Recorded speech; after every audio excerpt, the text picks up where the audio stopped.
जिस बच्चे की बॉडी में स्टेबिलिटी कम हो, यानी कि रनिंग करते समय उसका सारा शरीर बुरी तरह हिल रहा हो, तो उस बच्चे को ये पंख एक्सरसाइज ज़्यादा से ज़्यादा करवानी चाहिए। तो भाई लेके राम का नाम देखो वीडियो ने और के करया से काम। राम राम से भाई सारे ने, मेरे छोटे बड़े प्यारे ने। आज है भाई मंगलवार, मैं पहुंचा जिम में सारे बड़का ने करके तैयार। अगर आप वीडियो ने लास्ट तक देखोगे तो आपका समझ में आओगा कि बिगिनर बड़का तय वेट ट्रेनिंग कुकर करवानी चाहिए।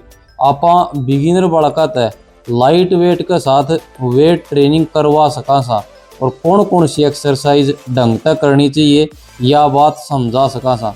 कि सबसे पहले करया हमने स्टैटिक पोजीशन में वेट थाई को ऊपर होल्ड यह एक्सरसाइज करते खिलाड़ी की क्वाड्रिसेप्स और ग्लूटियस मीडियस ट्रेंड हो है। इन दोनों मसल्स के अंदर स्ट्रेंथ डेवलप हो है, या जो है थाई के ऊपर वेट होल्ड करना है। मन मेरे न्यू कमर स्टूडेंट्स आज स्टैटिक पोजीशन में थाई को ऊपर वेट होल्ड करके 5 सेट करवाए। सेट करते करते जो बालक गलत एक्सरसाइज करे थे वो ढंग तक इशारा कर करके समझाए। इस एक्सरसाइज के टोटल सेट करे 5, जिनका टाइम रहा 30 सेकंड। फिर मेरा गया विक्की पर ध्यान। विक्की ने हल्की हल्की वेट ट्रेनिंग ली थी कर, जिसका कारण इसकी थाई और काफ गई थी भर। अपनी लैंग्वेज में तो बॉडी भरना कहा करे, लेकिन पढ़े लिखे इसने शरीर में लैक्टिक एसिड बनना कहा करे। यो लैक्टिक एसिड फ्लश आउट करवाने खातर मैंने इसकी स्विस बॉल पर टैपिंग एक्सरसाइज करवाई। विक्की ने मेन एक्सरसाइज के करी थी। क्यों लैक्टिक एसिड बनया, लास्ट तक देखियो मेरे भाई।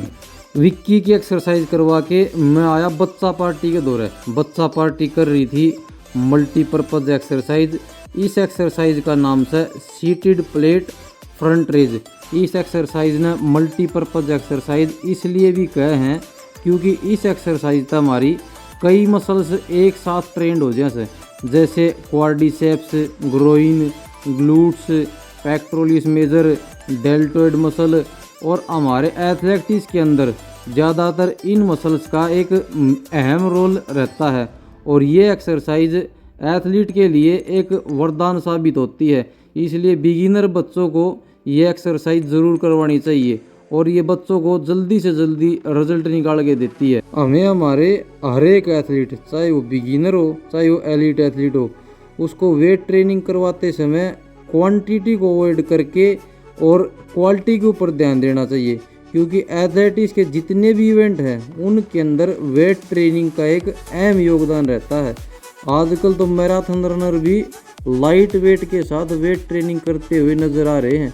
इसलिए वेट ट्रेनिंग को समझना और समझ कर करवाना बहुत ज़रूरी है, क्योंकि वेट ट्रेनिंग एक ऐसी ट्रेनिंग है जो खिलाड़ी का जितना ऊपर परफॉर्मेंस को लेके जाती है उतना ही जल्दी गिराने का काम भी करती है।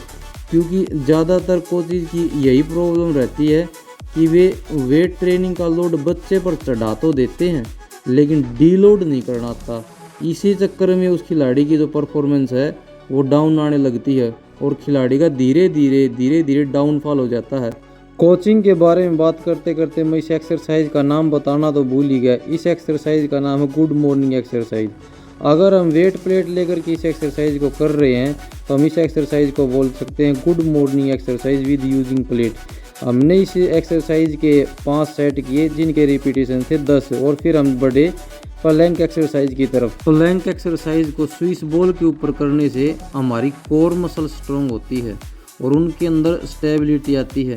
इसके साथ साथ कोऑर्डिनेशन भी इम्प्रूव होता है। लोअर बैक मसल भी इस एक्सरसाइज के अंदर एंगेज होती है, जिसके कारण हमारी लोअर बैक के अंदर इंजरी के रिस्क जो हैं वो कम हो जाते हैं। इसलिए जो प्लैंक एक्सरसाइज हमें ज़्यादा से ज़्यादा करनी चाहिए, क्योंकि प्लैंक एक्सरसाइज हमारे शरीर को स्टेबिलिटी देती है। बच्चे के शरीर में जो है स्टेबिलिटी आएगी और वो रनिंग अच्छे से कर पाएगा। तो सभी भाइयों को भाई राम राम। आज का हमारा जो सेशन है इसी एक्सरसाइज के साथ ख़त्म होता है। तो भाइयों धन्यवाद। कमेंट करके बताना सेशन कैसा लगा। धन्यवाद भाई।